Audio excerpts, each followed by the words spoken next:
to give you guys an update on why I'm here. The flight got canceled in Chicago. I was actually flying home to see my girls, so I got to stay here a night. So I figure what better thing to do than come and show you what's happening, give you an update.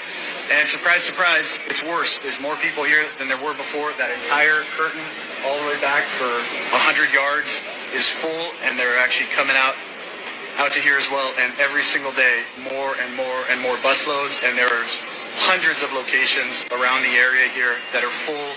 Every single day they're getting more full, the weather's getting worse, and there's no end in sight because the Democrats are inviting more of this. What's up, bro? My boy again. Hey. Who said? Yep, I put you on the film because he said my mom should swallow me. And you get to be on film because you're in public. Venezuela, they've actually, so this whole thing, this whole black curtain, full of illegals all the way down, the entire bus terminal is taken over. Who said no pictures? You're in America. This whole bus terminal has been taken over by illegals because they've been invited in by Joe Biden. But now they don't even have room behind here. They have hundreds behind this black curtain. Now they're having to put the beds out here so that American citizens can't even sit out here anymore. You have more beds coming here. So American citizens are standing out in the freezing cold out here because they don't want to come in here. And on February 2nd, this entire thing is getting taken over where media is not going to be able to come in, citizens aren't going to be able to come in. It's only illegal aliens that are going to be allowed to be in here. This is Joe Biden's America. This is the Democrats' America.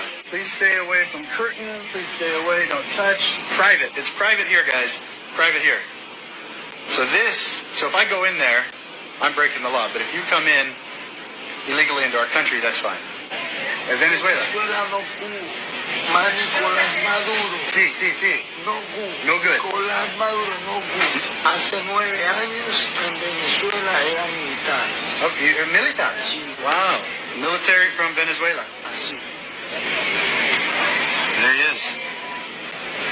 That's a lot of people in there. Yeah. I don't know if you can kind of see through the sheet. Hundreds. It's There's hundreds. a lot of people in there. For the most part, I just think that, you can't cross over any border in any other country but ours. Yeah. And from what I've seen, it's a lot of military-age men coming from other countries, and that's concerning. Yeah. But I know people want to have a better life, and America's the land of golden opportunity.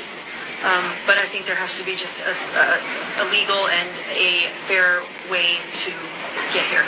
We can't handle it. I know, we can't handle it. We can't handle that many, I don't want to say freeloaders, but that many people getting things for free and, not putting in the work and doing their part. Yeah. So Yeah. hopefully they, I don't know, we'll see how it all works out in the next administration. So. Yeah. Any preference on who wins? No, I don't really talk politics, but I'd say I'm a little bit of a moderate. Yeah. Go both ways on different subjects, but I do know one important thing is we've got to tighten our borders. I don't want to say shut them, but... Deuteronomy 28 showed that we would have gone through slavery. Yes. We'd have gone through oppression. What is next to happen to us?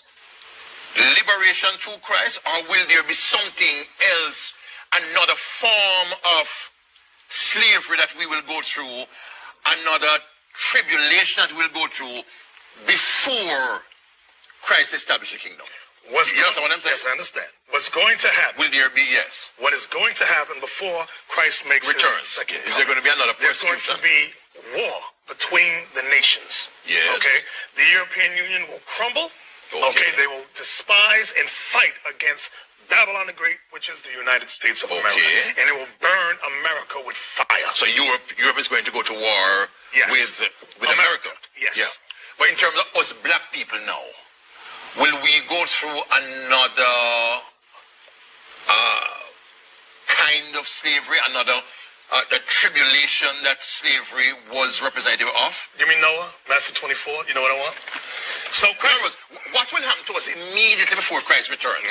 I'm going to show as a people, as a race. As a race. Yes. You know what I want, I thought? Yes. Yeah. Matthew 24. Come on. Yeah. As it was. Yeah. You got it for me? Yes. Verse 38. Matthew 24, verse 38. So to 37. 37. But as the days of Noah were, so shall also the coming of the Son of Man be. For as in the days that were before the flood, they were eating and drinking, marrying and giving in marriage, until the day that Noah entered into the ark, and knew not until the flood came and took them all away. So shall also the coming of the Son of Man be. So that's going to be the outcome. We're going to be carrying along like la-di-da, like you're doing now. So everything going all right. That's right. War will be going on. Carnival, excitement, and so on. Then war will pop off. So we as a people will not go through an ethnic kind of a persecution. No, not that at all. won't happen. Nope. Someone said a while ago, they said, Bishop Nathaniel, you said there's not going to be a time of Jacob's trouble. If you listen closely to what I said, oh moron, I said back then, which was 5 years ago, we were not in Jacob's trouble at that time. Listening is an art. Listening is an art. So let's read it. How do you explain Daniel 12? Daniel 12 and verse 1. Yes. Daniel 12. There's a time to come. At that time shall arise Michael, the great prince who has charge of your people.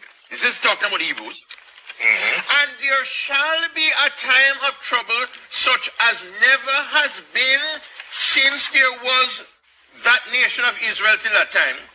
But at that time your people shall be delivered, everyone whose name shall be written. Yes. This prophesies that Israel is going to go through something, a time of trouble such as never was. That means it is supposed to exceed.